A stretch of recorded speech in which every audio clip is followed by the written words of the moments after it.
Hollow Creek, tucked between misty hills and whispering woods, stood the grand yet fading Whitlock Manor. The Whitlock family had lived there for generations, people of pride, wealth, and deep-rooted traditions. But behind their polished smiles and silver candlesticks lay an unspoken truth: the Whitlocks didn't trust outsiders. They married their own. The practice began in the late 1800s. Edward Whitlock, the family patriarch, believed that keeping blood pure would protect their fortune and lineage. "Only Whitlocks can understand Whitlocks," he'd say at every wedding toast. And so, cousins married cousins, and each generation carried on the vow. At first, the town whispered. Then it stopped. The Whitlocks were powerful. Their farms employed half the valley, and their church donations silenced the rest. The family's influence spread like ivy across Hollow Creek, beautiful, green, and slowly choking everything underneath. The marriages brought strange children. Some frail, some silent, others with peculiar habits or eyes too sharp for their years. But the Whitlocks never spoke of such things. They called it the cost of greatness. By the 1930s, the manor had grown quieter. Only two cousins remained to carry the line: Samuel Whitlock and Margaret Whitlock, both raised inside those same crumbling walls, breathing the same heavy air of secrets and duty. They were cousins, but they were also best friends. From childhood, they were told they would marry. And when they turned 18, they did, in the same parlor where every Whitlock union had been sealed for a century. The townspeople didn't come. Only the echo of vows filled the manor halls. As rain poured down that night, lightning struck the old oak outside, the one Edward Whitlock had planted on the day of his wedding.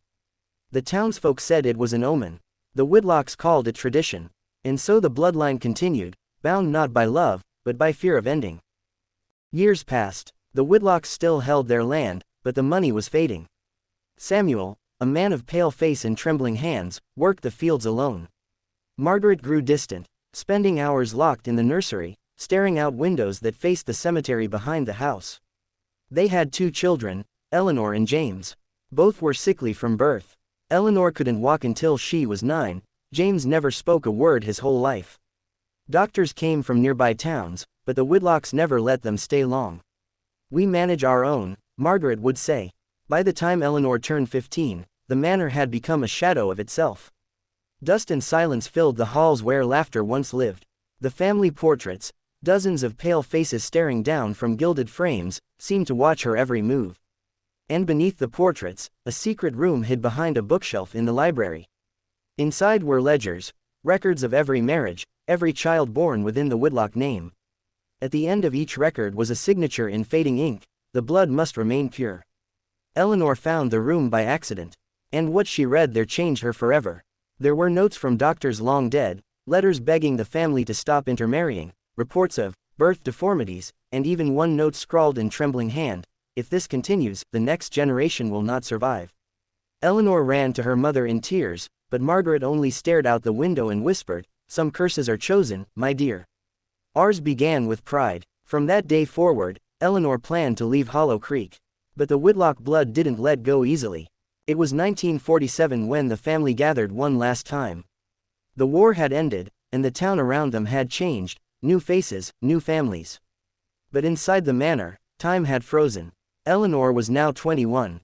Her brother James was bedridden, his lungs failing. Their parents insisted that the bloodline must continue. Samuel whispered it like prayer: "If the name dies, so do we." They arranged for Eleanor to marry her cousin Thomas Whitlock, from the northern branch of the family, the last eligible male. He was 25, quiet, with a face that seemed carved from sorrow itself. The wedding was small, attended by only 6 Whitlocks, all wearing black despite it being a joyous day. No priest, no music. Just the echo of vows repeated in a room that smelled of decay. When Eleanor's hand trembled, Thomas gripped it tightly. His touch was cold, and as she looked into his pale eyes, she realized she was marrying the ghost of her own bloodline. 9 months later, the final Whitlock child was born. The storm that night was unlike any Hollow Creek had seen. The wind howled through the valley, and lightning tore open the sky as Margaret screamed in labor upstairs. Thomas paced outside the room, his hands covered in sweat and prayer. When the baby came, the midwife fainted. The child's body was twisted, its limbs curled unnaturally. Its face bore both familiar and strange features, too many echoes of the family's own. It didn't cry, it didn't move, it just stared. Margaret refused to hold it. Samuel buried his face in his hands. Eleanor screamed for it to breathe, but it never made a sound. The doctor arrived hours later, pale and trembling. This isn't natural, he whispered. The blood, it's too close. By dawn, the child was gone. They buried it beneath the old oak that had been struck by lightning years before, the tree that began and ended the Whitlock curse.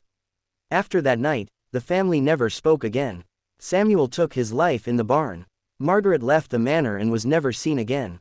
Eleanor packed a single suitcase and vanished into the world beyond Hollow Creek. Decades later, the Whitlock Manor still stands, rotting, silent, consumed by vines and shadows. The locals call it the House of the Last Heir. Children dare each other to run up the porch at night, to touch the door, to listen for the whispers that float through broken windows. Some say you can still hear a baby crying from the nursery that never saw sunlight.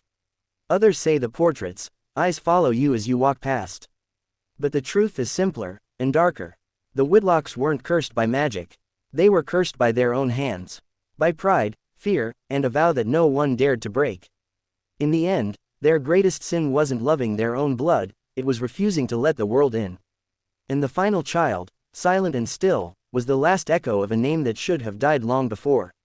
As the wind sighs through Hollow Creek, the manor creaks and moans like it remembers every vow ever spoken. Every birth, every burial, every silence that followed, and somewhere beneath the roots of that old oak, the last Whitlock sleeps, a symbol of what happens when a family chooses its name over its humanity. The blood stayed pure, and the legacy died with it,